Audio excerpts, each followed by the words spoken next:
Well, welcome back there for another reading from Grimm's Complete Fairy Tales. That's right. Hey, let's set the mood straight, shall we? Now get the lights off, get that fire crackling element going, a little bit of ambiance for the tale that's upcoming there, and a little bit of a blues harp from the Johnston Blues King, little China special there. My good friend, David Hendrick. Shout out to you, David Hendrick, there with Workhorse Construction. Love you, buddy.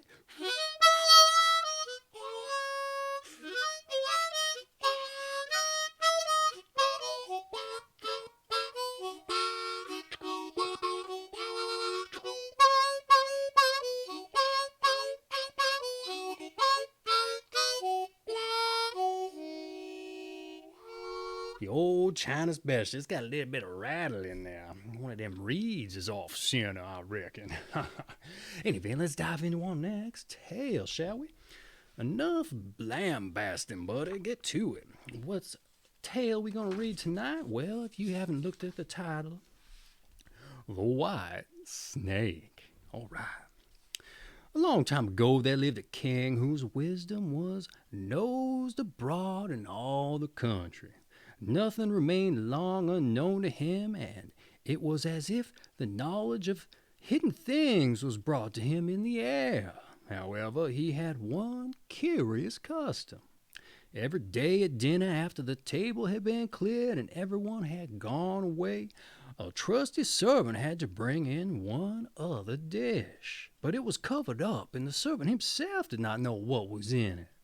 And no one else knew, for the king waited until he was quite alone before he uncovered the dish. This had gone on a long time, but at last there came a day when the servant could restrain his curiosity no longer. But as he was carrying the dish, he took it into his own room. As soon as he had fastened the door securely, he lifted the cover. And there he saw a white snake lying on the dish, and after seeing it, he could not resist the desire to taste it. And so he cut off a small piece, and he put it in his mouth.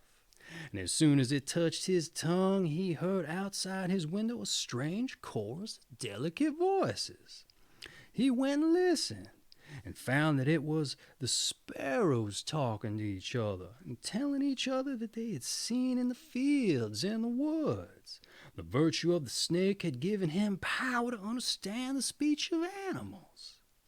Now it happened one day that the queen lost her most splendid ring, and suspicion fell upon the trusty servant, who had a general superintendence, and he was accused of stealing it. And the king summoned him to his presence, and after many reproaches told him that if by the next day he was not able to name the thief, he should be considered guilty and punished. It was in vain that he protested his innocence. He could get no better sentence. And in his uneasiness and anxiety, he went out into the courtyard and began to consider what he could do in so great a necessity. There sat the ducks by the running water and rested themselves and plumped themselves with their flat bills and held a comfortable chat. The servant stayed where he was and listened to them. They told how they had waddled about all yesterday morning and found good food. And then one of them said pitifully, "Something lies very heavy in my craw, and it is the ring that was lying under the queen's window. I swallowed it down in too great a hurry." Then the servant seized her by the neck and took her into the kitchen and said to the cook, "Kill this one, she's quite ready for cooking." "Yes," said the cook, weighing it in her hand. "There'll be no trouble of fattening this one. It has been ready ever so long." She then slit up its neck, and when it was opened, the queen's ring was found in its craw. The servant could now clearly prove his innocence, and in order to make up for the injustice he had suffered, the king permitted him to ask some favor for himself, and also promised him the place of greatest honor in the royal household. But the servant refused it, and only asked for a horse and money for traveling, for he had a fancy to see the world and to look about him a little. So his request was granted, and he set out on his way. And one day he came to a pool of water, by which he saw 3 fishes who had gotten tangled in the rushes, and were panting for water. Although fishes are usually considered dumb creatures, he understood very well their lament, that they were to perish so miserably. And as he had a compassionate heart, he dismounted from his horse, and he put the 3 fishes back again into the water.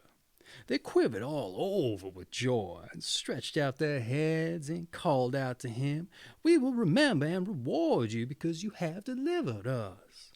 He rode on, and after a while he heard a small voice come up from the sand underneath his horse's feet. He listened and understood how an ant king was complaining. If only these men would keep off with their great awkward beasts. Here comes this stupid horse treading down my people with his hard hoofs. The man then turned his horse to the side path, and the ant king called out to him, "We will remember and reward you." The path led him through a wood, and there he saw Father Raven and Mother Raven standing by their nest and throwing their young ones out. "Off with you, young gallows birds," cried they. "We cannot stuff you any more. You're big enough to fend for yourselves." The poor young ravens lay on the ground, fluttering and beating the air with their pinions and crying, "We are poor helpless things. We cannot fend for ourselves. We cannot even fly. We can only die of hunger." Then the kind young man dismounted, killed his horse with the dagger, and he left it for the young ravens for food. They came hopping up, feasted away at it, and cried, "We will remember and reward you." So now he had use of his own legs, and when he had gone on a long way, he came to a great town. There was much noise and thronging in the streets, and there came a man on a horse who proclaimed, "The king's daughter seeks a husband, but he who wishes to marry her must perform a difficult task, and if he cannot carry it through successfully, he must lose his life."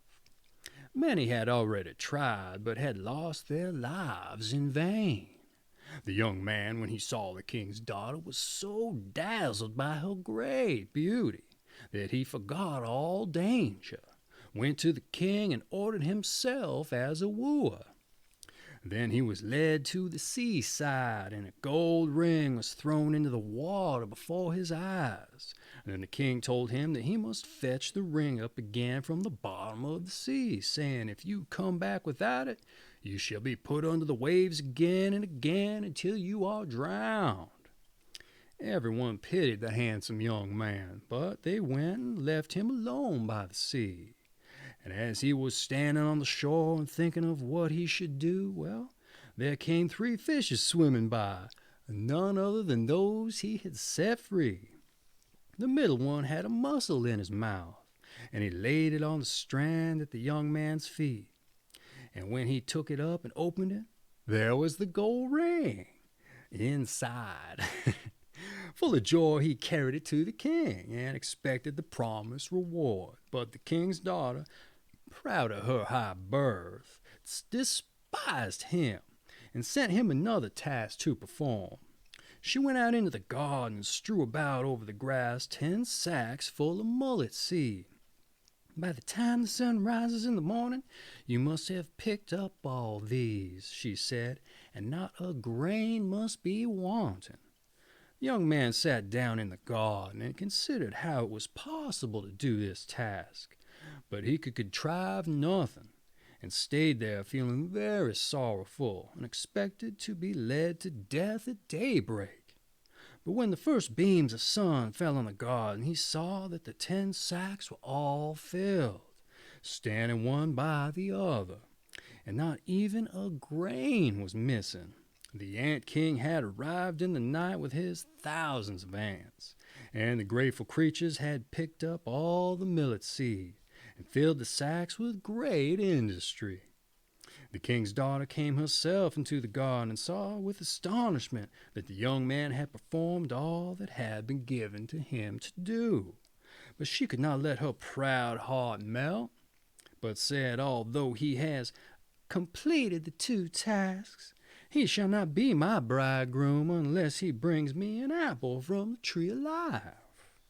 The young man did not know where the tree of life was to be found, but he set out and went on and on, as long as his legs could carry him, but he had no hope of finding it. When he had gone through 3 kingdoms, he came one evening to a wood, and in the boughs, and a golden apple fell on his head, and immediately 3 ravens flew toward him, perched on his knees, and says, "We are the 3 young ravens that you delivered from starvation. When we grew big and heard that you were seeking the golden apple, well, we flew over the sea to the end of the earth, where the tree of life stands, and we fetched the apple." Full of joy, the young man set off on his way home and brought the golden apple to the king's beautiful daughter, who was without any further excuse. So they divided the apple of life and ate it together, and their hearts were filled with love, and they lived in undisturbed happiness to a great age. And that has been The White Snake from Grimm's Complete Fairy Tales. I have an affiliate link for this down in the description if you're interested in picking up your old copy or just supporting the channel, doing your shopping through the link. In either event, I'd greatly appreciate it. And I hope you enjoyed yourself. Let me know down in the comments what you thought. I thought that was a pretty good Grimm's Complete Fairy Tale. Didn't you?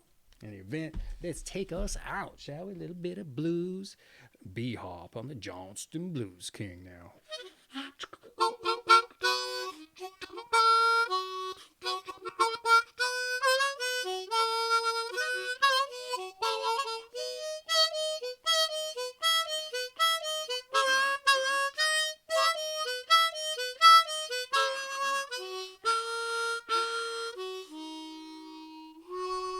All right. Hey, it was good to see you stopping by again, even though you know I can't see you.